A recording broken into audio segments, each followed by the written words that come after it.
Good evening, dear fathers.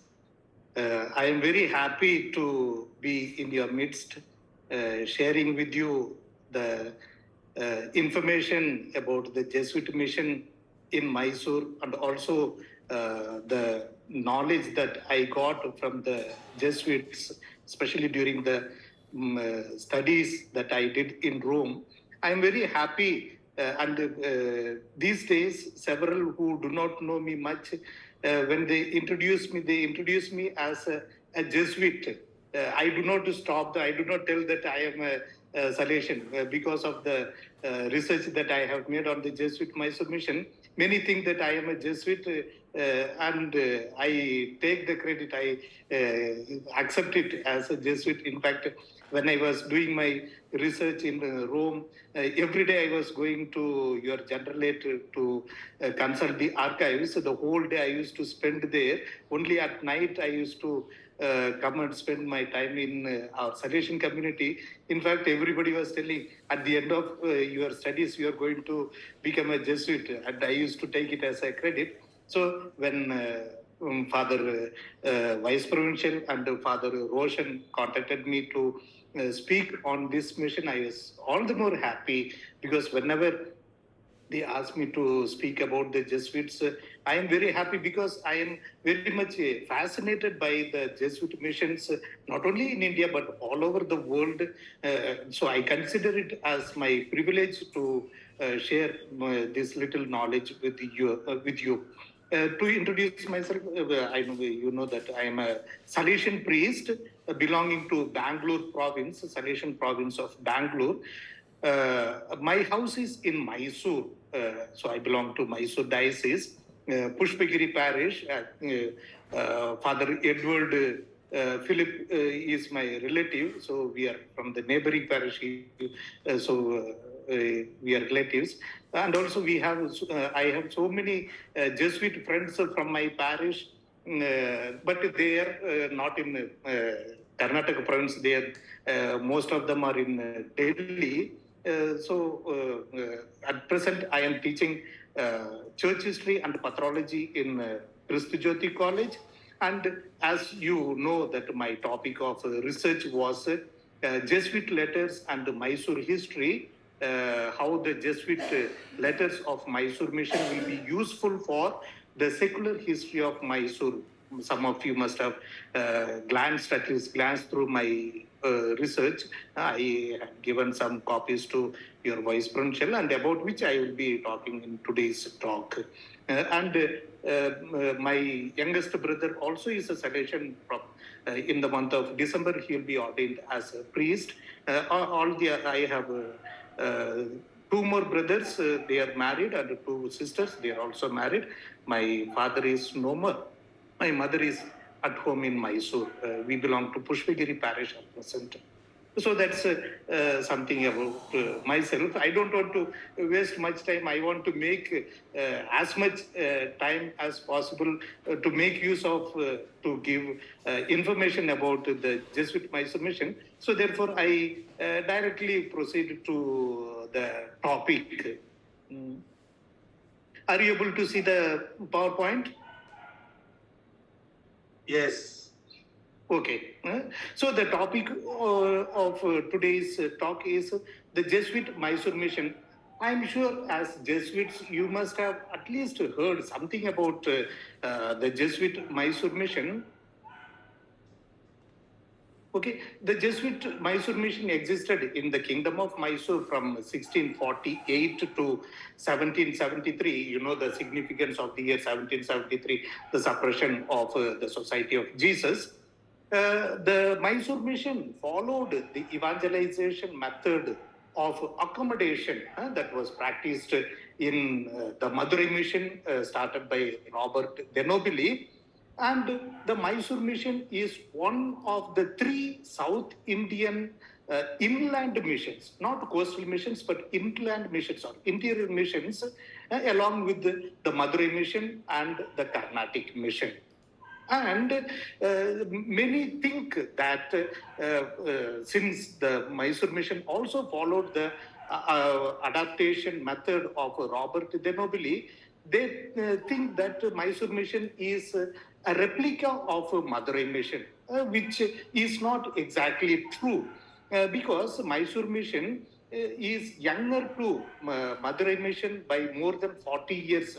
More than after 40 years of Madurai mission, Mysore mission was started, and several initial practices or trials that were attempted in Madurai mission by Robert de Nobili underwent a lot of crisis, lot of criticism, and they were given up in Madurai mission by the time Mysore mission was started. Therefore, when Mysore mission started, it did not experiment all over again all the principles of Robert de Nobili. On the other hand, in Mysore mission, the Jesuit missionaries followed a modified method of Madurai mission or Robert de Nobili. Okay, and we know that in the 17th century, the Indian evangelization was carried out by the Padroado system. I don't want to explain what is Padroado system. In short, it is evangelization by the Portuguese, the evangelization right given by the Portuguese. Therefore, the missions of the Portuguese from the 16th century onwards, from 1510 onwards, were confined largely to the coastal areas.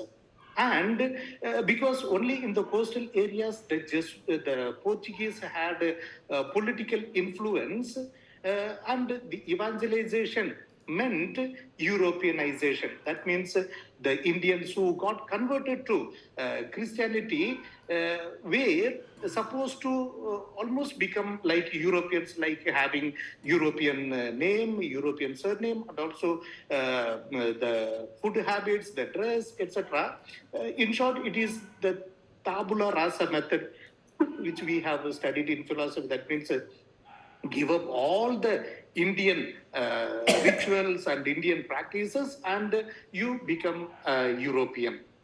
That was the evangelization method started, and we can see that policy being followed in the coastal mission areas, for example, Goa, Canara, Malabar, Travancore coast, and coming to the eastern side, the pearl fishery coast, and also Bengal coast. Bengal was under the Augustinians; it was not under the Jesuits. But in all the other places like Goa, Canara, Malabar, Travancore, pearl fishery, the Jesuits had a very strong influence, where the Europeanization method was followed.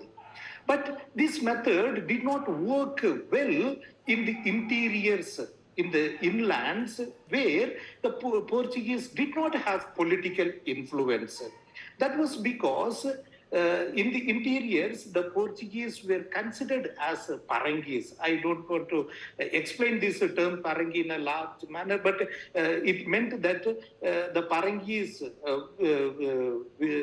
the Portuguese were known as Parangis because they were consuming liquor and they were eating beef. Therefore, Parangi meant being a low caste in India. And also becoming a Christian means becoming a Parangi or adopting to a Parangi religion. And because of that, the missionaries did not have much influence or much success, much harvest in the interiors. Therefore, they wanted to circumvent this problem by undertaking a method of accommodation or adaptation. At the time it was called, today what we would call as inculturation.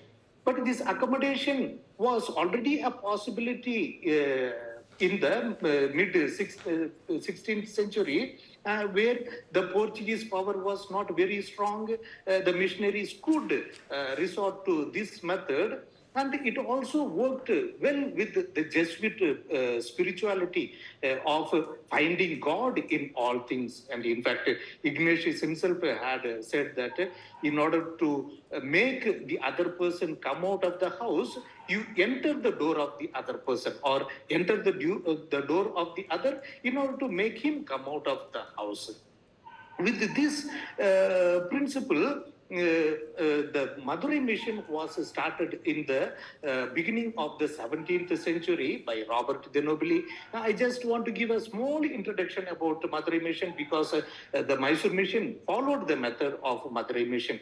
Robert de Nobili reached Madurai in the year 1606, and in 6 months he learned Sentamil, that is the literary Tamil, and he dressed himself like a sannyasi, eating vegetarian meal and prepared meticulously by his Brahmin cook, and he built for himself a small hut in the Brahmin quarters of the city. And he began to say that I have come to preach a Satya Veda, a Veda that was lost, a new Veda that is a Satya Veda. And he began to tell that Christianity is not connected with any caste or any clan or something. Therefore, when you receive baptism, you are not losing your caste. Instead, you are retaining your caste. And he also said that I am not a Parangi. He made use of the fact that he was not from Portugal, but he was from Italy. So he said that I am not a Parangi, but I am a Roman Raja. So I belong to a Kshatriya caste. I am not a Parangi, therefore. So in this way, he attracted several people, and people began to accept Christianity because they did not have the fear of being thrown out of the caste. These are some of the images of Robert de Nobili. And he also introduced a Christianity that was more of an Indian Christianity. He gave legitimate concession to his converts. For example, they could apply the sandal paste on their forehead like the Hindus, or also they could have the kudumi or the tuft of long hair on their head. And like the other Brahmins, they could have their ceremonial baths, and they could wear their kunul or the Brahminical thread, etc. And also they had a separate place in the church for the Brahmins one place, and for the outcasts another place, etc. And also the sacraments were distributed to the high castes first, and afterwards the lower section of the society. But whatever was strictly Hindu practice, de Nobili rejected. And he also Christianized several blessings, prayers, and marriage ceremonies, burial ceremonies. For example, the celebration of Pongal was all started by him. But the problem was, from the year 1610 onwards, his method was opposed by his own Jesuit confreer, Gonzalo Fernandez. He found fault with him, and the Franciscans and diocesanes also accused Robert de Nobili, and in fact some said that de Nobili had become a Hindu. He had apostatized the Christian religion. And also some of his own converts rebelled against him. And in the year 1612, the provincial of Malabar province forbade him to baptize, but the ban was lifted only in the year 1616. But that ban really affected the work of evangelization of Robert de Nobili. But also the matter went to the Inquisition in Goa, where the Archbishop of Goa, Dominicans and the Franciscans and the diocesanes were against Robert de Nobili. But the Archbishop of Pranganur, who was a Jesuit, strongly supported the method of de Nobili, and also the Jesuits in Goa also supported the method of de Nobili. Finally, the matter went to Portugal, Lisbon, and in the year 1621, the Grand Inquisitor of Portugal, he gave the verdict in favor of Robert de Nobili and allowed him to follow his method. And in the year 1623, Pope Gregory XV gave the verdict, ruled it in favor of Robert de Nobili, and allowed him to practice his Roman sannyasi method. But this Brahmin sannyasi method, or the Roman sannyasi model that Robert de Nobili introduced in Madurai, was successful only in the city of Madurai, where the people were learned and the people were all from respectable classes. But in the faraway places, in the places away from Madurai, it did not work out well.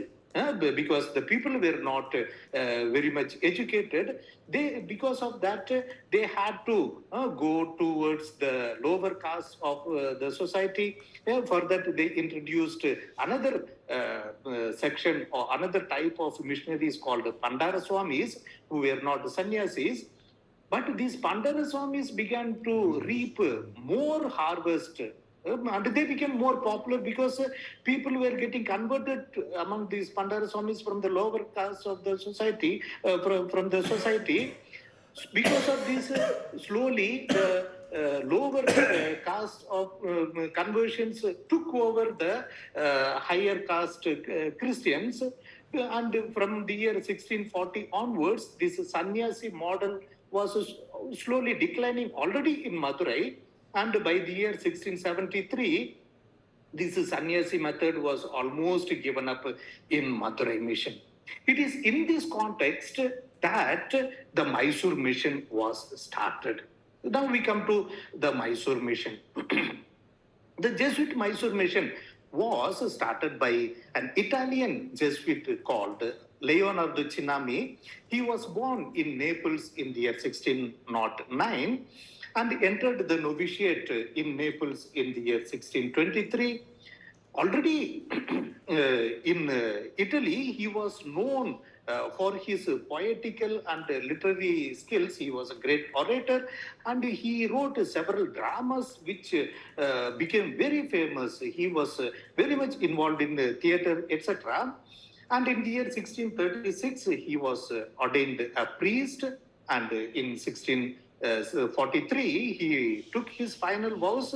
But from the beginning onwards, he was very much interested in the missions. He wrote several letters to the general expressing his willingness to go to the missions. Finally, he was sent to India.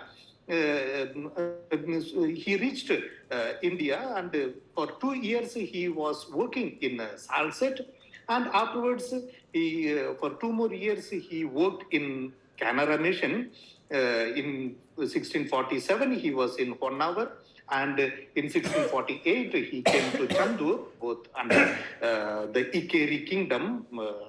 But here he did not have much success once again because he was considered as a Portuguese, a Parangi, and the people were very in Canara coast were familiar with the Portuguese and their religion. Therefore, he wanted to go to the interiors.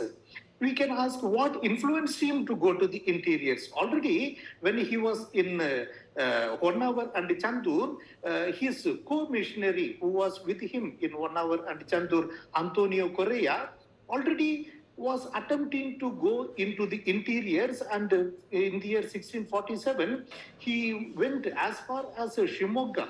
And he found a lot of people getting interested in his preaching and willingness to become Christians. Probably that also made Chinami to leave the coast and venture into the interiors. The place that he chose was the Mysore kingdom. Therefore, in the year 1649, he dressed himself as a Brahmin sannyasi and reached Srirangapatana.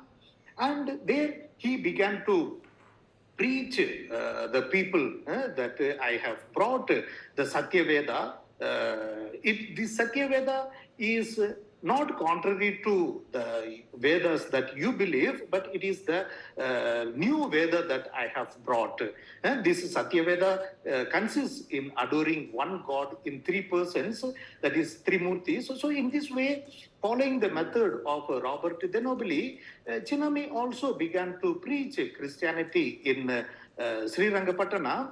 The method, this was the method that he used in Srirangapatana, where he got not a big number of converts, but significant conversions in the capital from the learned class and high caste of the city. But the most commonly used method in Mysore mission was not the method that Chinami followed in Srirangapattanam. In the faraway places places away from Srirangapattanam, they were making use of the medicines that they were having, and also the lot of conversions took place because of casting out of devils and the exorcism, etc. And also the sick were brought to the missionaries, and by praying over them, by blessing them with holy water, with the use of medals, relics, and sacred ash, etc., they were able to bring healing to the people, and because of that, several people got converted to Christianity in faraway places. The places I will mention little later. Also, we have instances of parents bringing their children for baptism when they were sick, or when they are at the point of death. They used to come and receive baptism. They themselves did not receive baptism, but they used to give baptism to the children, believing that baptism will be a cure for the illness of the children. And many thought that becoming a Christian gave some sort of immunity or protection from evil influences, from devil, from evil spells, or from black magic, etc., etc. And because of that, though they did not become Christians, they began to use the medals that were given by the missionaries. They used to take the holy water from them, and also they used to smear the sacred ash or make use of the relics and the crucifixes or the crosses, etc. We find constantly being mentioned in the Jesuit letters about these practices. So the first headquarters was Srirangapatana, the first residence, and that was the headquarters. But there were also several other Christian communities, and these Christian communities, or the sub headquarters, were called as residences. But residences is purely a Jesuit terminology. I would substitute it with the mission station. A mission station where a Jesuit missionary resided, who had the care of the surrounding Christian communities and the surrounding villages, etc. So several Christian communities emerged during this in the 17th century. But in the 17th century, Christianity spread mostly to the east of Srirangapatana, especially the places bordering Tamil Nadu and Karnataka, the Kollegal area, and also the adjoining Tamil Nadu areas like Dharmapuri, Salem, Mettur, etc. So the first residence was Srirangapatana, and that also was the headquarters of the mission. But within 2-3 years, other mission stations or residences emerged at places like Basavapura. Basavapura is in Kodegal Taluk near Hanur Bandali. Near Bandali is that Basavapura is there. Even today, that one Jesuit tomb is there, Spinola. That is Basopra. Then Martelli is at the foot of Yamam Hills.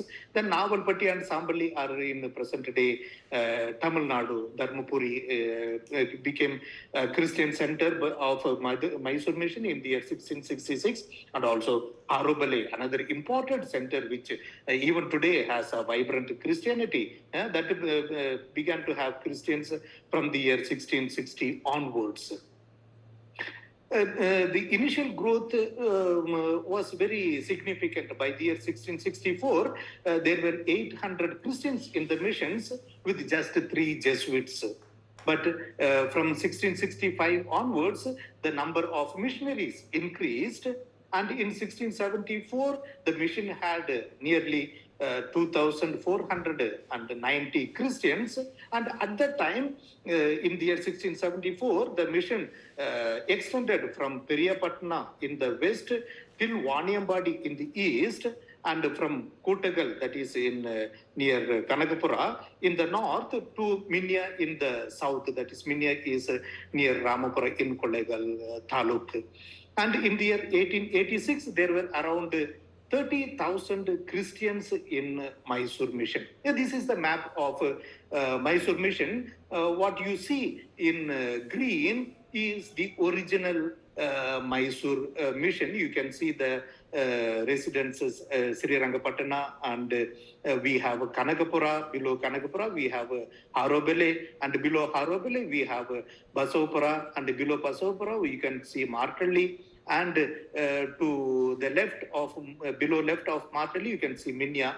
These are the places in present day Karnataka, and but the Mysore mission at that time also extended to the parts of Tamil Nadu, where places like Hosur, Kelamangala, Denganikote, Marandavalli, Pennagaram, Dharmapuri, Samballi, Navalpatti, they were all important centers of the Mysore mission of the Jesuits at that time. But what you see in red is originally the territory originally belonging to the Madurai mission, but in the year 1885, it was added to the Mysore mission. That I will mention a little later. The kings were very magnanimous towards the Jesuit missionaries. Narasaraja Vodaya, in fact, promised to build a house, and he promised to give a grant of village to Chinnami, and he also prevented a lot of persecutions of the missionaries and the Christians. And his successor, Doddadevarajja Odayar, was more favorable than Narasaraja Odayar. And in fact, during the Doddadevarajja Odayar's time, the residence and the church was built inside the fortress of Sri Rangapattanam. This was achieved through the mediation of the nephew of Doddadevarajja Odayar, Kantirava Arasu. And in fact, when Doddadevarajja Odayar once wanted to build an ammunition center and he was trying to choose a place, the minister told him that that house belongs to the Roman sannyasi. He said that we should not disturb the Roman sannyasi, we shall try to build it elsewhere. So such an amount of respect that he had for the Roman sannyasi, for the Jesuit missionaries. And also in the annual letter of 1670 says that when some people came to complain against the Christians and against the missionaries, he rebuked them by saying that not to speak anything against the Roman sannyasis. His successor, Chikkadevarajja Odayar, was an enigmatic personality, and we have mixed views from the missionaries. But all the same, we have several instances of goodwill shown by the shown to the missionaries.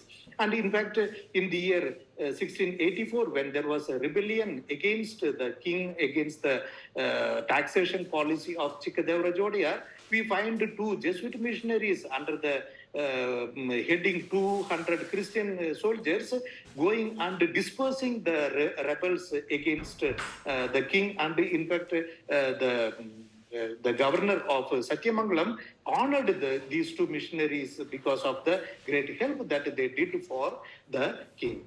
So the kings were very helpful to the missionaries, but all the same, we find a lot of persecutions against the missionaries and the Christians because of the calumnies spread by the influential religious leaders.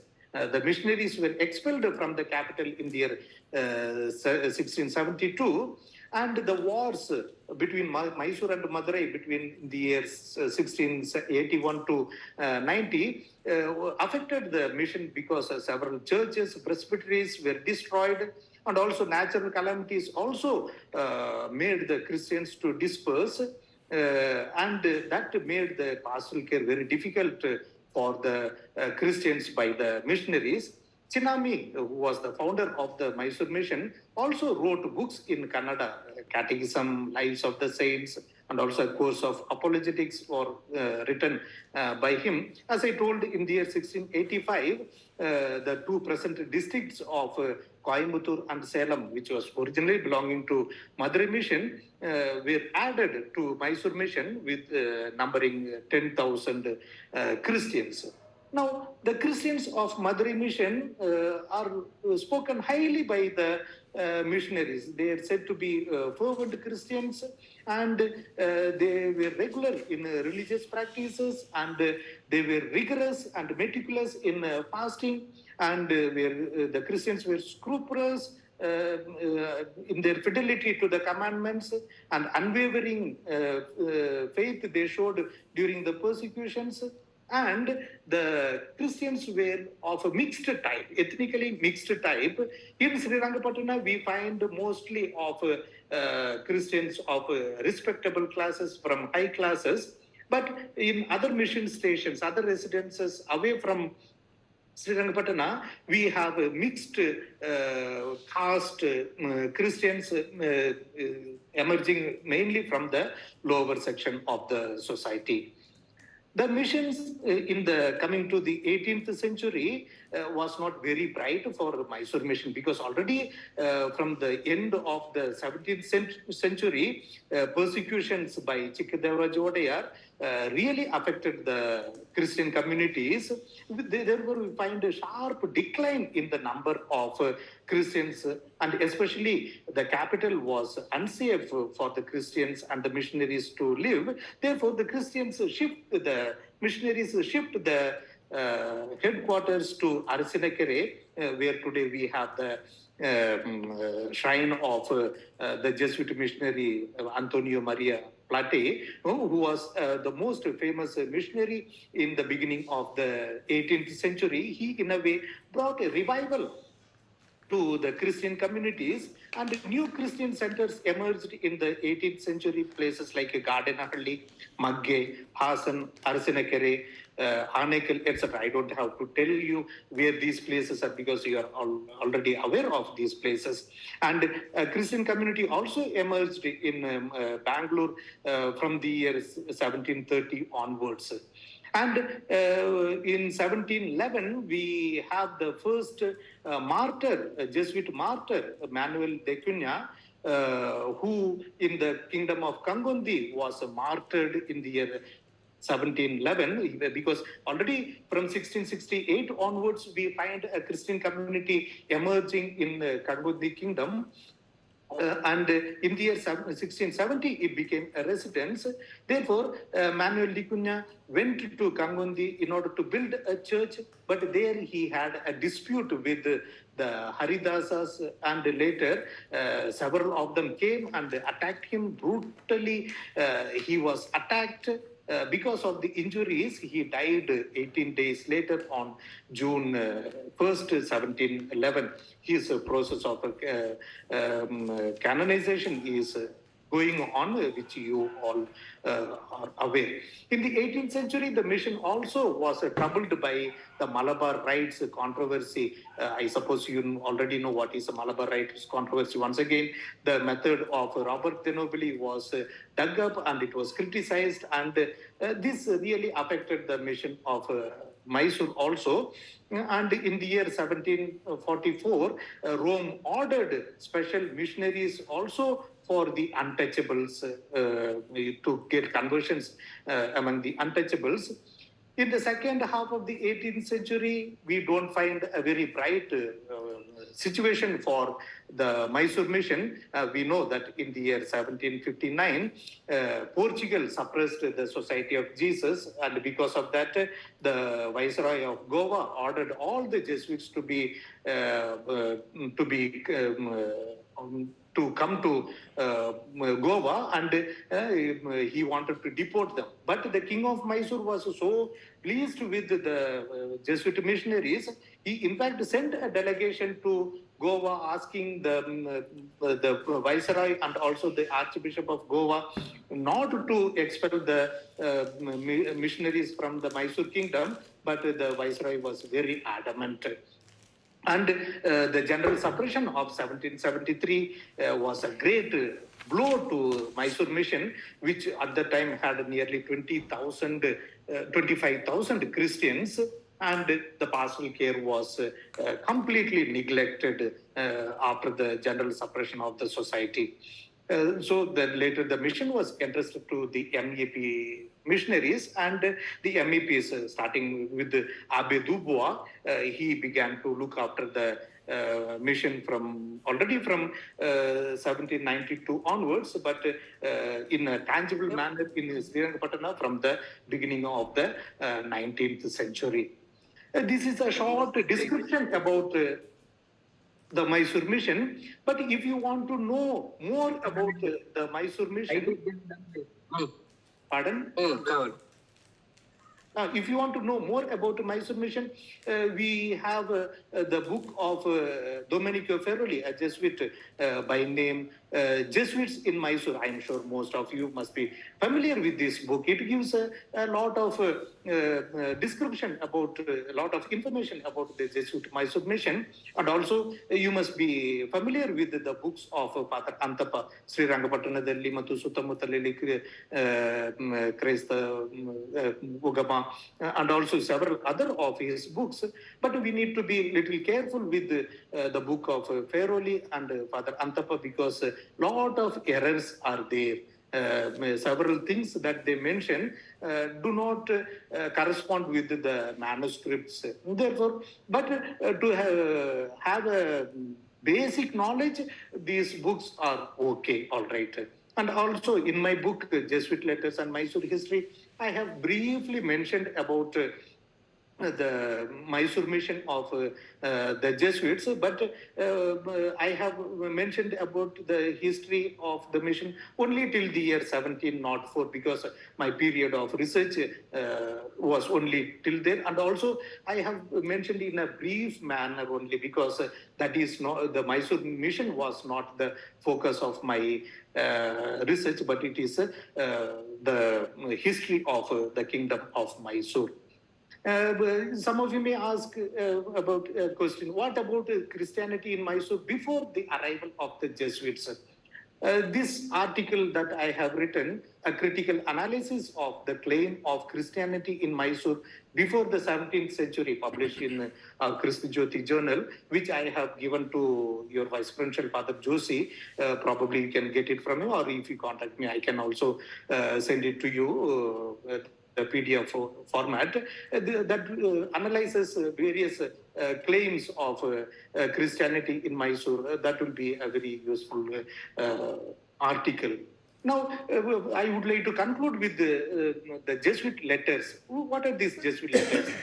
These are the annual letters written by the missionaries from Mysore Mission, and they are mostly written in Portuguese. 70% of it are written in Portuguese. A few of them are also written in Italian and a few in Latin. Concerning Mysore Mission, we have more than 1,000 pages of letters, which are very carefully preserved in the archives, Jesuit archives of Rome, for which we must be very grateful to them. But till today, they have not been translated, nor edited, or not published, except for the works of Domenico Ferroli, which I have mentioned, and also the works of Father Antapa.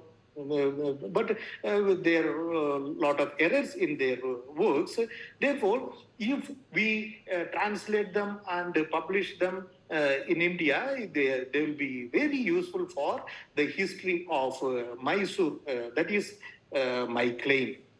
A sample of the letter is here. Why the Jesuit letters are historically valuable?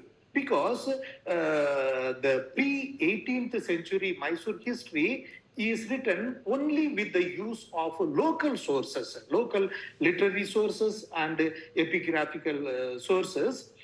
These sources have their origin from the king's court.